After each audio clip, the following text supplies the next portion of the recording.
malu sudah sok gagah bikin onar.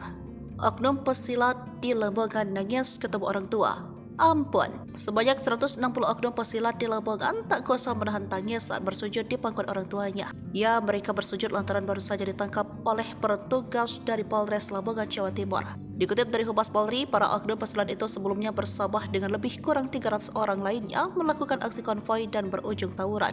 Menurut laporan warga, para oknum pesilat dari salah satu perguruan pencaksilat ini sepanjang jalan dilalui juga melakukan aksi sweeping serta pengeroyokan kepada warga masyarakat yang melintas. Setelah mendapat informasi dari masyarakat, anggota Polres Lamongan langsung mendatangi TKP dan berhasil mengendalikan situasi serta mengamankan para pelaku konvoi. Dari para pelaku yang diamankan, petugas juga berhasil mengamankan beberapa orang yang kedapatan membawa senjata tajam. Setelah menjalani pemeriksaan, ratusan oknum pesilat yang konvoi dan terlibat kericuhan di Jalan Karangkeneng, Sukodadi dikembalikan ke orang tuanya. Sebelum pulang, mereka terlebih dahulu diminta untuk sungkem minta maaf kepada orang tua mereka masing-masing. Dari video yang beredar di media sosial, mereka tampak menangis bersujud meminta maaf kepada orang tua mereka masing-masing.